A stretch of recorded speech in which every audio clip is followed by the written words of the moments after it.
Keith Thurman had a somewhat disappointing 2017 in my humble opinion.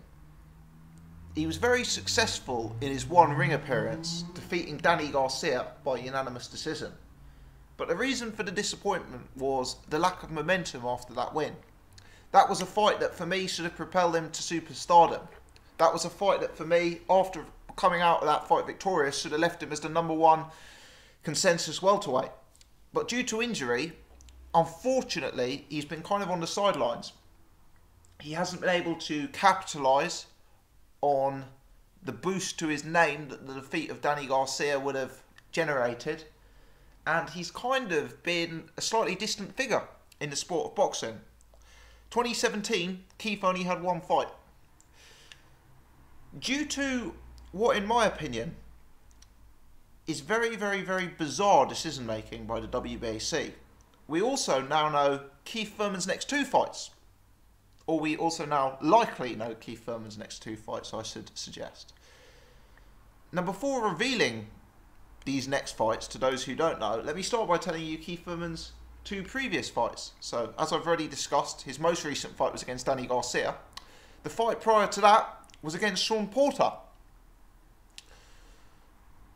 Bearing that in mind, viewers may be surprised to learn that Keith Thurman's next two scheduled fights are most likely going to be against Shawn Porter and Danny Garcia.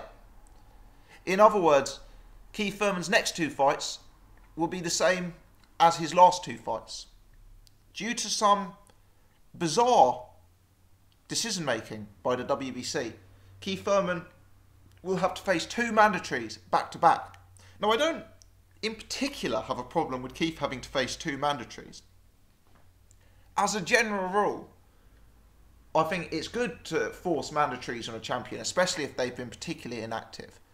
I do take some issue with what I perceive to be massive inconsistency with the WBC, because they're forcing two mandatories on Keith, yet by all accounts they've let Adonis Stevenson go without defending his WBC belt against the mandatory since Tony Bellew several years ago, and have now actually given him a chance to fight Badou Jack rather than take on his mandatory in Eleider Alvarez. So, yeah, I do think it's very inconsistent of them to allow that much leniency to Adonis Stevenson, but to put two mandatories on Keith Thurman. But the two mandatories themselves aren't the issue for me. If a champion's going to be inactive and on the sidelines, I think the WBC are right to be getting them to fight.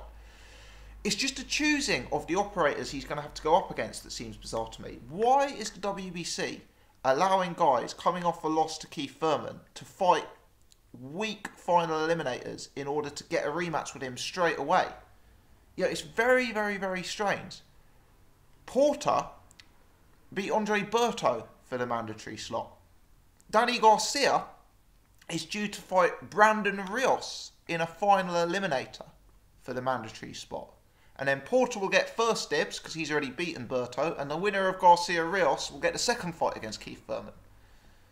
Now, Danny Garcia being in a final eliminator doesn't overly sit well with me. His last fight was a defeat, and he's coming off a substantial period of inactivity. Why does he get to go straight into a final eliminator? Having said that, I would agree Danny Garcia is one of the top names at 147 pounds. He's clearly an elite fighter, and he does deserve to be somewhat in the mix. Allowing him to become to fight a final eliminator to become mandatory against Brandon Rios is absolutely bizarre. You know, you can say Danny Garcia has the history and name value to merit a world title shot, but what on earth does Brandon Rios bring to the equation? You know, what on earth has Brandon Rios done lately to make you think he deserves a final eliminator spot? It's absolutely bizarre. You know, if you have Shawn Porter and Danny Garcia, and you're inclined that these guys are still the top welterweights and should still be in the mix, why not make them fight a final eliminator against each other? That would give the public a fantastic fight to really look forward to, rather than having to sit through Danny Garcia, Brandon Rios, and Shawn Porter versus Andre Berto. You know, very, very strange decision making to me. According to an article I've seen on Boxing Scene, and this is a quote from the article on Boxing Scene, the WBC had actually wanted Porter and Garcia to fight in a final eliminator last year, but there was very little interest from Garcia's camp. Well, how on earth does Garcia have the right to have very little interest? He's just lost his world title. He's been inactive.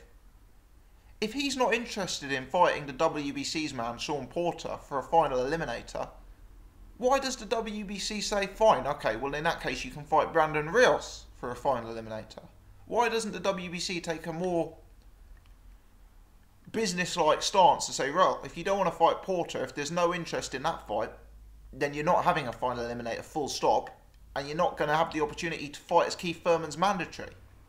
Yeah, absolutely bizarre. Now, what we're going to be left with here, most likely, unless Brandon Rios does the unthinkable, is Keith Thurman rematching Sean Porter and Keith Thurman rematching Danny Garcia. Now, all three of the fighters involved in that equation are top-class fighters. All of them are strong, good fighters. All of them deserve to be in the mix at welterweight. As a boxing fan, would I be happy seeing Keith Thurman versus Danny Garcia again? Yeah, I probably would. The fight wasn't as good as I would have hoped it would have been first time round. But yeah, I'd be up for seeing that fight again. It's a top class. Who wouldn't be up for seeing two elite fighters going off against each other?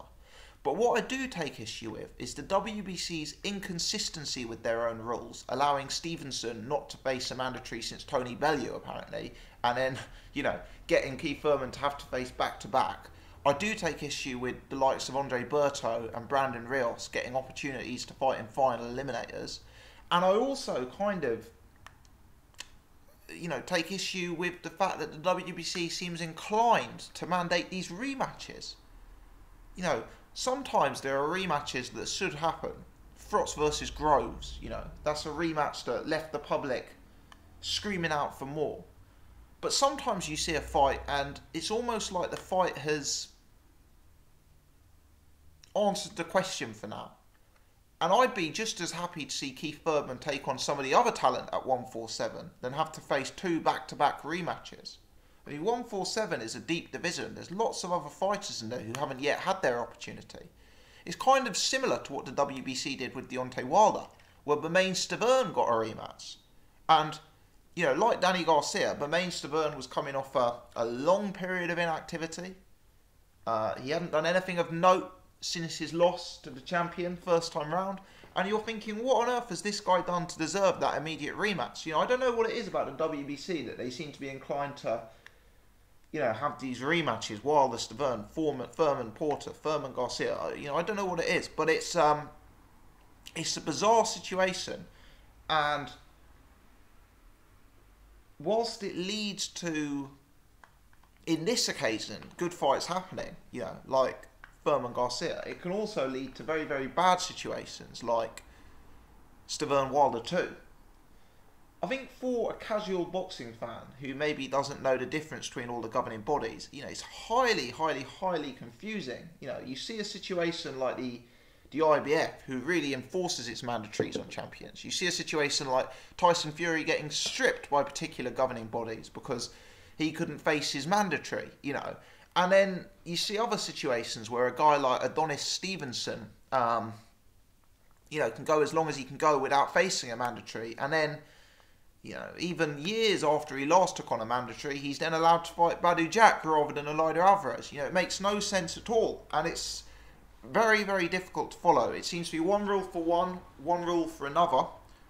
And it definitely seems to be one rule for one governing body and a complete polar opposite set of rules for another governing body. Yeah, it makes it very, very hard to follow. It makes it very, very hard to understand. And it kind of, yeah, even for the most hardcore of boxing fans, makes you just sit there with your head in your hands thinking, what on earth is going on with this sport?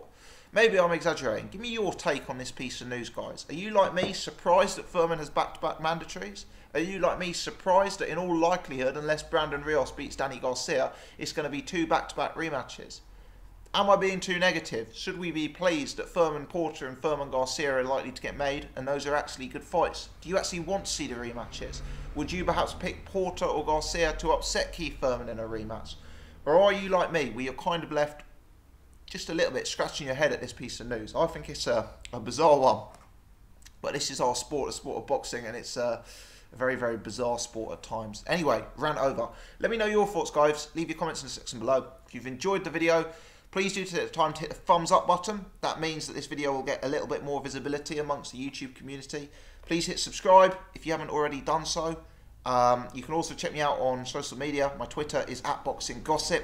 Link to my Facebook, link to my Patreon is in the description box below. As ever, let me say thank you for tuning in. I do appreciate you taking the time to watch my channel. Cheers.